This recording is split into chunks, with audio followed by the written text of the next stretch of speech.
सुश्री इकरा Chaudhary 2-2 minute में अपनी बात कह दें। माननीय धन्यवाद अध्यक्ष जी।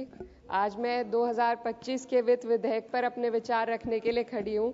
सरकार इस बजट को जन कल्याणकारी बता रही है, लेकिन क्या ये वास्तव में गरीबों, किसानों, श्रमिकों और मध्यम वर्ग के हितों की रक्षा करता है?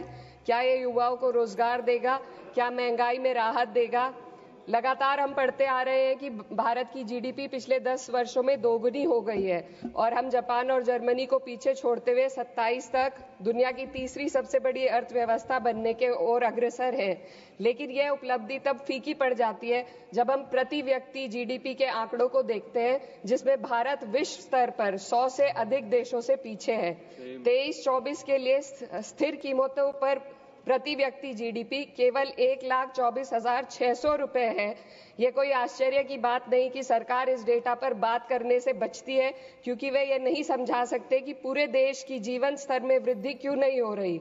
वे ये नहीं बता सकते कि देश में इतनी गहरी आय असमानता क्यों बनी हुई है और आम नागरिकों को आवश्यक सेवाओं तक पहुंचने में इतनी कठिनाइयां क्यों होती हैं। सरकार दावे करती है कि भारत की अर्थव्यवस्था दुनिया में सबसे तेजी से बढ़ रही है, लेकिन इस विकास का लाभ केवल अमीरों को मिल रहा है। आज हमारे देश में शिक्षित युवा नौकरी की तलाश में दर-दर भटक रहा है। सरकारी नौकरियों में लाखों पद खाली पड़े हैं, लेकिन भर्ती नहीं हो रही। निजी क्षेत्र में भी नौकरियों की संख्या घटती जा रही है। उधर देश की शीर्ष 1% अमीरों के पास 40% से अधिक संपत्ति है, जबकि करोड़ों लोग 2 वक्त की रोटी के लिए संघर्ष कर रहे हैं। यह आर्थिक असमानता लगातार बढ़ रही है क्योंकि सरकार की नीतियां बड़े उद्योगपतियों को फायदा पहुंचाने के लिए बनाई जा रही है, जबकि गरीबों और मध्यम वर्ग को महंगाई और टैक्स के बोझ तले दाबा जा रहा है।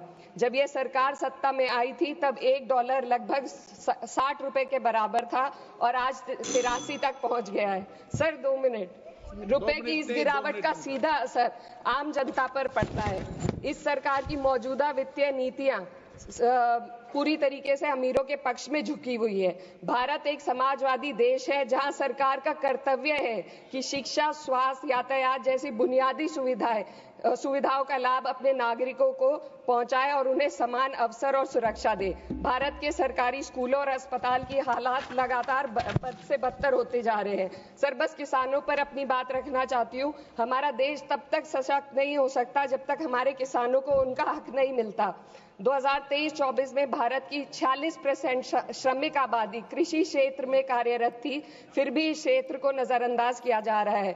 सरकार किसानों की आय दुगनी करने का वादा करती है, लेकिन असलियत यह है कि खेती की लागत बढ़ रही है, जबकि किसानों की आमदनी स्थिर बनी हुई है। ट्रैक्टर और हार्वेस्टिंग मशीनों पर 12% जीएसटी में सर 1 मिनट सर, किसानों का मुद्दा है, बस 1 मिनट सर खत्म कर लें।